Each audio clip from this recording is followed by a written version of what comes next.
and welcome. Today we'll be talking about Franz Joseph I of Austria. Yeah. So, he ascended the throne of the Austrian Empire in 1848. His concept of rulership was informed by a great sense of duty and mission.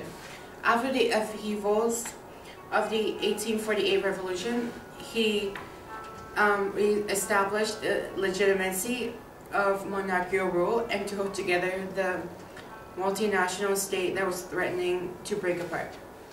He was forced to make far-reaching concessions, notably in the creation of the dual monarchy through the compromise with Hungary in 1867 and in consenting to a constitution.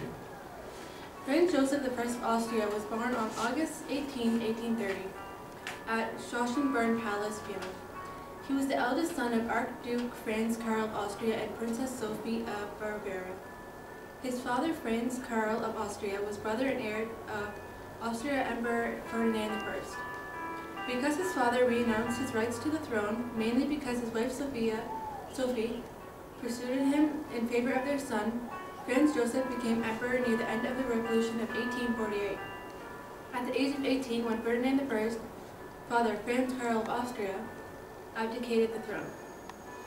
Franz Joseph was not only an emperor of Austria, but as well as king of Hungary, king of Bohemia, king of Croatia, king of Galicia and Lodmera, and he was also Grand Duke of Krakow. Franz Joseph got married to Elizabeth on April 24, 1854 in Vienna Augustine Church, after falling in love with her when they were getting acquainted to her sister Helene, the original choice of bride to marry Franz Joseph. So Elizabeth was Franz Joseph's first cousin, and also Elizabeth was very fond of her body, which meant that having children was not something she was very fond of.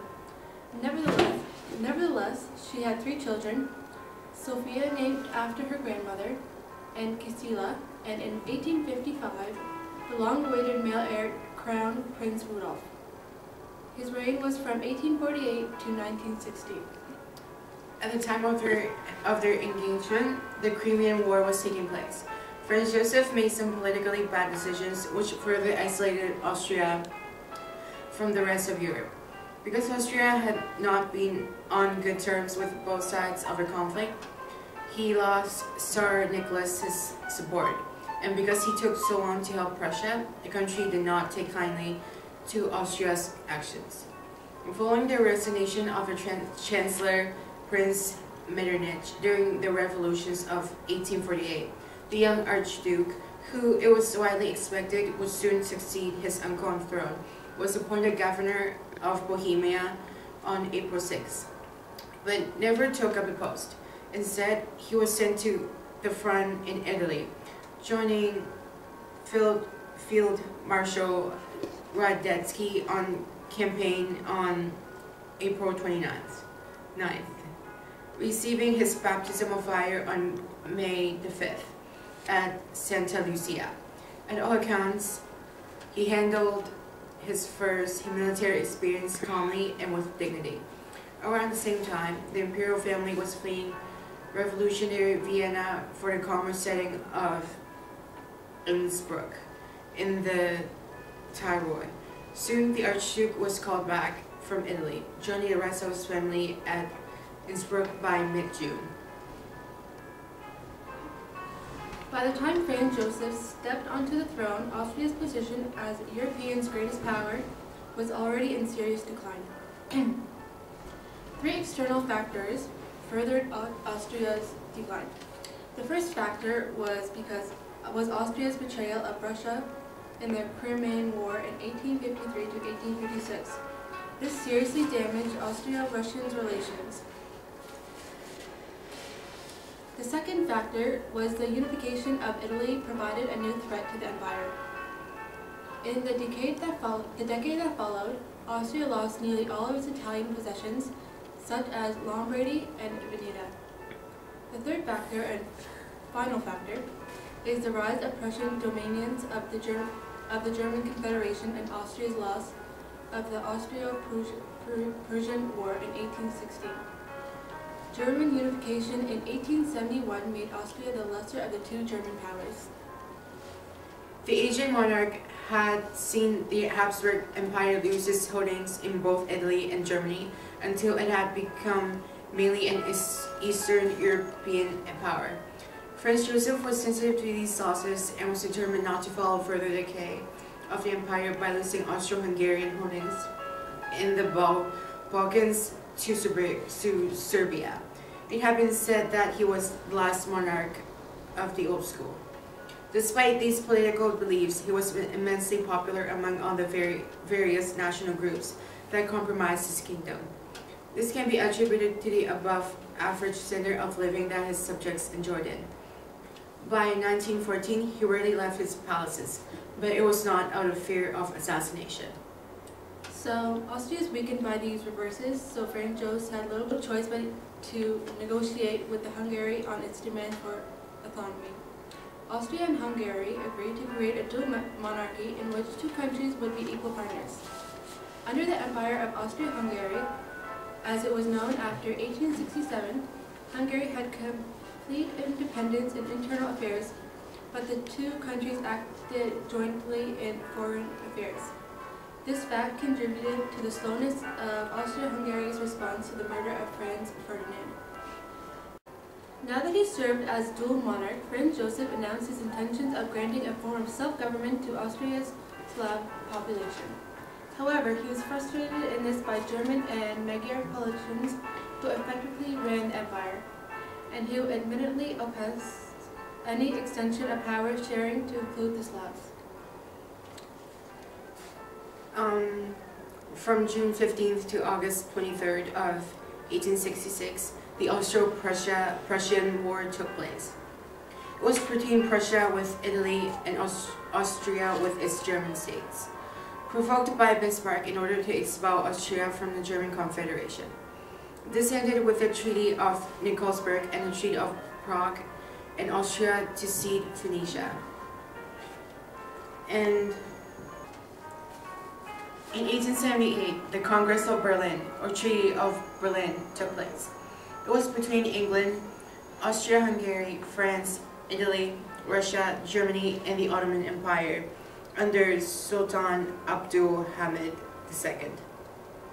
It was after the Russo-Turkish War in 1877 to 1878. It recognized the independence of Romania, Serbia, and Montenegro, along with Bulgaria. Kosovo vied to remain part of the Ottoman Empire, and Sanjak of Novi Pazar to be in Austro-Hungarian occupation, but still part of the Ottoman Empire. And in 1876, the Austro-Hungarian Compromise happened, or as known as the Ostline.